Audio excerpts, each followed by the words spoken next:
The village of Okorikwo lay nestled between the looming peaks of the Black Hills, their jagged silhouettes cutting into the darkening sky. Here, time seemed to stand still, with the rhythm of life dictated by the ancient forest and the river that wound its way through the land like a serpent. For generations, the villagers had lived in peace, their lives governed by the cycles of nature and the old traditions. Among them, the name Obinna was known far and wide. He was the son of Chief Nneka, the ruler of the village, and lived in a magnificent compound where gold shone in the sunlight, and the finest silks draped the walls. Obinna had everything one could desire: wealth, power, and a place among the village's elite. Yet, despite all this, he was lonely. His heart felt empty, as though something was missing in his life, and he could not understand what it was. Though there were many eligible women in the village, all vying for his attention, none of them could stir the depths of his soul. One evening, as the orange hues of the setting sun painted the sky, Obinna stood by the window of his father's grand palace, gazing out toward the mist-covered hills that loomed in the distance. He often felt drawn to those hills, as though there was something within them calling his name. It was then, as if by fate, that he saw her. Nneka, the housemaid, was standing by the courtyard garden. She was tending to the flowers in the way she always did, moving silently through the greenery. Her dark skin, the color of polished mahogany, gleamed like the surface of a river under the moonlight, and her hair, long and dark as the night sky, swayed with the wind. There was something about her that captivated Obinna, something that made his heart race and his pulse quicken. He had noticed her before, of course. She had been a servant in the house for many months, but until now, she had remained little more than a shadow. She was quiet, always moving about with grace, never drawing attention to herself. Yet, as she bent down to trim a bush, her delicate movements seemed to speak of a deeper mystery, and Obinna was hooked. That night, unable to sleep, Obinna found himself walking through the palace corridors, his mind still consumed by thoughts of Nneka. He passed the grand hall, its tapestries draped on the walls, depicting the glory of his ancestors. But it was Nneka he sought, her presence drawing him like a magnet. He found her by the well in the garden, her face illuminated by the faint light of the moon. "Nneka," he called softly, stepping closer to her. She did not turn immediately, as though she knew he was.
You seek is not meant for you.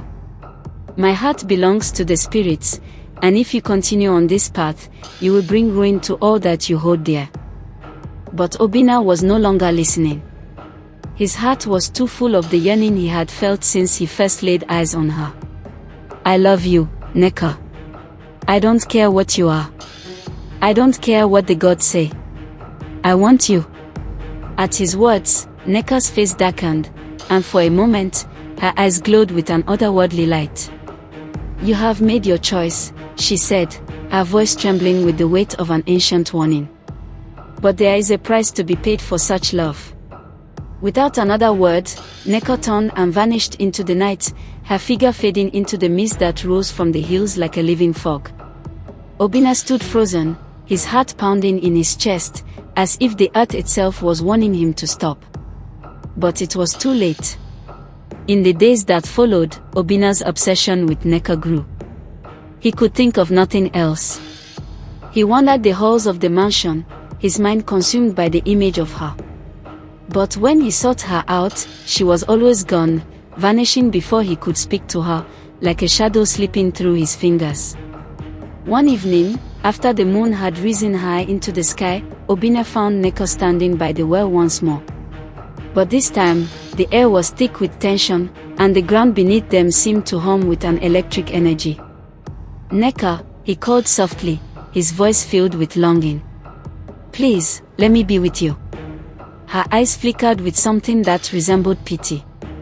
"You do not understand," she whispered. "You will regret this."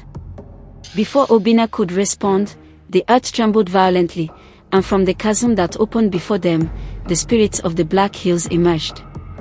They were spectral beings, ancient, ethereal figures who floated around them, their glowing eyes fixed on Obinna. The ground cracked open further, and dark tendrils of mist rose from the abyss. "You have chosen, Obinna," a voice boomed, as the spirits circled around him. "And now, you will face the consequences." Obinna turned to Nneka, his eyes wide with fear. "Please, help me." But Nneka stepped back, her form now completely translucent, her body glowing with an eerie light.